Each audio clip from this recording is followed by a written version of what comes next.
ഇനി നോക്കാം കാർഷിക വാർത്തകൾ.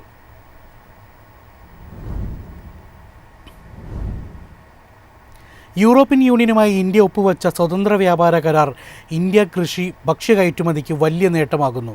ചായ, കാപ്പി, മസാലകൾ മുതൽ സമുദ്രോൽപ്പന്നങ്ങൾ വരെ നിരവധി ഉൽപ്പന്നങ്ങളുടെ തീരുവകൾക്ക് ഇളവ് ലഭിക്കും. യൂറോപ്യൻ യൂണിയനുമായി ഇന്ത്യ ഒപ്പുവെച്ച സ്വതന്ത്ര വ്യാപാര കരാറിന്റെ ഭാഗമായി ഇന്ത്യൻ കൃഷി ഭക്ഷ്യ ഉൽപ്പന്നങ്ങൾക്ക് തീരുവ ഇളവുകൾ ഉറപ്പാക്കിയതായി കേന്ദ്ര വാണിജ്യ മന്ത്രാലയം അറിയിച്ചു.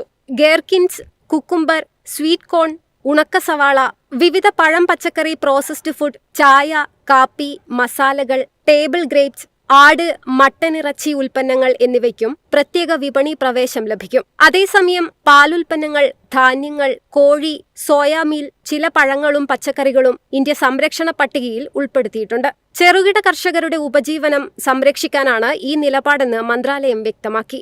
കരാർ പ്രകാരം കയറ്റുമതി ചെയ്യുന്ന ഉൽപ്പന്നങ്ങൾക്ക് ആവശ്യമായ പ്രോസസ്സിംഗ് ഇന്ത്യയിൽ തന്നെ നടന്നിരിക്കണം. ഇതിലൂടെ മാത്രമേ ഉൽപ്പന്നങ്ങൾക്ക് ഉദ്ഭവ പദവി ലഭിക്കൂ. സ്വയം സർട്ടിഫിക്കേഷൻ അനുവദിക്കുന്നതിനാൽ കയറ്റുമതിക്കാർക്ക് സമയവും ചെലവും ലാഭിക്കാനാകും. മറൈൻ ഉൽപ്പന്നങ്ങളിൽ നിലവിലെ തീരുവകകൾ കുറയുന്നതോടെ ചെമ്മീൻ, ഫ്രോസൺ മത്സ്യം, മൂല്യവർദ്ധിത സമുദ്രോൽപ്പന്നങ്ങളുടെ കയറ്റുമതി വർദ്ധിക്കുമെന്നാണ് പ്രതീക്ഷ. ആന്ധ്രാപ്രദേശ്, ഗുജറാത്ത്, കേരളം തുടങ്ങിയ തീരദേശ സംസ്ഥാനങ്ങളിലെ മത്സ്യത്തൊഴിലാളികൾക്ക് ഇത് വലിയ നേട്ടമാകും. News desk, Myfin TV. കൃഷിയിൽ അമിത വളപ്രയോഗം നിയന്ത്രിക്കാൻ സാങ്കേതികതയെ ആശ്രയിച്ചുള്ള പുതിയ പരീക്ഷണങ്ങളുമായി കേന്ദ്ര സർക്കാർ. അഗ്രിസ്റ്റാക്ക് പോലുള്ള ഡിജിറ്റൽ പ്ലാറ്റ്ഫോമുകൾ ഉപയോഗിച്ച് ഭൂമി, വള ഉപയോഗം, കൃഷി വിളകൾ എന്നിവ ബന്ധിപ്പിക്കുന്ന പൈലറ്റ് പദ്ധതികൾ 4 സംസ്ഥാനങ്ങളിലായി പുരോഗമിക്കുകയാണെന്ന് കേന്ദ്ര കൃഷി സെക്രട്ടറി രാജത് കുമാർ മിശ്ര അറിയിച്ചു. കൃഷിയിൽ അമിത വളപ്രയോഗം നിയന്ത്രിക്കാൻ സാങ്കേതികതയെ ആശ്രയിച്ചുള്ള പൈലറ്റ് പദ്ധതികളുമായി കേന്ദ്ര സർക്കാർ അഗ്രിസ്റ്റാക്ക് പോലുള്ള ഡിജിറ്റൽ പ്ലാറ്റ്ഫോമുകൾ ഉപയോഗിച്ച് ഭൂമി, വള ഉപയോഗം, കൃഷി ചെയ്യുന്ന വിളകൾ എന്നിവ തമ്മിൽ ബന്ധിപ്പിക്കുന്ന പരീക്ഷണങ്ങൾ 4 സംസ്ഥാനങ്ങളിലായി പുരോഗമിക്കുകയാണെന്ന് കേന്ദ്ര കൃഷി സെക്രട്ടറി രജത് കുമാർ മിശ്ര അറിയിച്ചു. 7 പൈലറ്റ് പദ്ധതികളിലായി നിലവിൽ 60% വരെ ഡാറ്റാ മാച്ചിംഗ് പൂർത്തിയായിട്ടുണ്ട്. ഇത് 80%-ലെത്തുമ്പോൾ യൂറിയയുടെ അമിത ഉപയോഗം തടയാൻ നിർണായക വിവരങ്ങൾ തമ്മിൽ ബന്ധിപ്പിക്കാനാണ് ലക്ഷ്യമിടുന്നത്.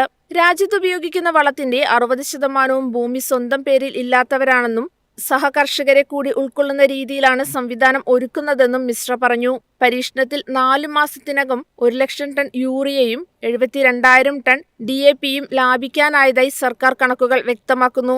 അതേസമയം കർഷകർ വില കുറഞ്ഞ യൂറിയയിലേക്ക് മാറുന്ന സാഹചര്യം നിലനിൽക്കുന്നതിനാൽ ബോധവൽക്കരണവും സാങ്കേതിക ഇടപെടലുകളും ഒരുപോലെ അനിവാര്യമാണെന്നും കേന്ദ്ര സർക്കാർ വ്യക്തമാക്കി. News desk, Myfin TV. കാലാവസ്ഥാ വ്യതിയാനം നേരിടാൻ കാർഷിക മേഖലയെ സജ്ജമാക്കുന്ന കേര പദ്ധതി ജില്ലാതല ശില്പശാലകൾക്ക് തിരുവനന്തപുരത്ത് തുടക്കം. കർഷകരെയും കൃഷി വകുപ്പ് ഉദ്യോഗസ്ഥരെയും ശാസ്ത്രീയ കൃഷിരീതികളിലേക്ക് പരിശീലിപ്പിക്കുന്നതിൻ്റെ ഭാഗമായാണ് ശില്പശാലകൾ സംഘടിപ്പിക്കുന്നത്. കാലാവസ്ഥാ വ്യതിയാനം കാർഷിക മേഖലയ്ക്ക് ഉയർത്തുന്ന വെല്ലുവിളികൾ നേരിടുന്നതിനും ആധുനിക കൃഷിരീതികൾ പ്രോത്സാഹിപ്പിക്കുന്നതിനുമായി ലോകബാങ്കിന്റെ സഹകരണത്തോടെ നടപ്പാക്കുന്ന Kerala climate resilient agri value chain modernisation Kera പദ്ധതി ജില്ലാതല ശില്പശാലകൾക്ക് തിരുവനന്തപുരത്ത് തുടക്കമായി. കാർഷിക മേഖലയുടെ നവീകരണത്തിനായി കർഷകരെയും ഉദ്യോഗസ്ഥരെയും ലക്ഷ്യമിട്ട് നൽകുന്ന പ്രത്യേക പരിശീലനങ്ങളുടെ മുന്നോടിയായാണ് ശില്പശാലകൾ സംഘടിപ്പിക്കുന്നത്. ഓൾട്ടർനേറ്റ് വെയിറ്റിംഗ് ആൻഡ് ഡ്രൈയിങ് പോലുള്ള ആധുനിക സാങ്കേതിക വിദ്യകൾ, കാർബൺ ക്രെഡിറ്റ് വിപണിയിലെ പങ്കാളിത്തം, മണ്ണ് ജല സംരക്ഷണം, ഡിജിറ്റൽ കൃഷിരീതികൾ എന്നിവയിലൂടെ കർഷകരെ ശാക്തീകരിക്കുകയാണ് പദ്ധതിയുടെ ലക്ഷ്യം. ഭരണനിർവഹണത്തിലും നൂതന സാങ്കേതിക വിദ്യകളിലും കൃഷി വകുപ്പ് ഉദ്യോഗസ്ഥർക്കായി പ്രത്യേക പരിശീലനങ്ങളും പദ്ധതിയുടെ ഭാഗമായാണ്.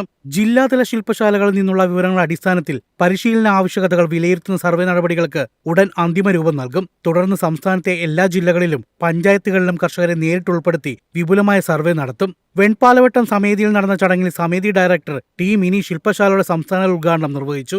സുസ്ഥിര കൃഷിയിലൂടെ കേരളത്തിന്റെ ഭക്ഷ്യസുരക്ഷ ഉറപ്പാക്കുന്നതിനുള്ള നിർണായക ചുവടുവയ്പ്പാണെന്ന് അവർ വ്യക്തമാക്കി. കേര project procurement officer Suresh C Thampi മുഖ്യപ്രഭാഷണം നടത്തി. ചടങ്ങിൽ Jacob Joy, doctor AS Anilkumar തുടങ്ങിയ കാർഷിക രംഗത്തെ പ്രമുഖരും പങ്കെടുത്തു. News desk, Myfin TV.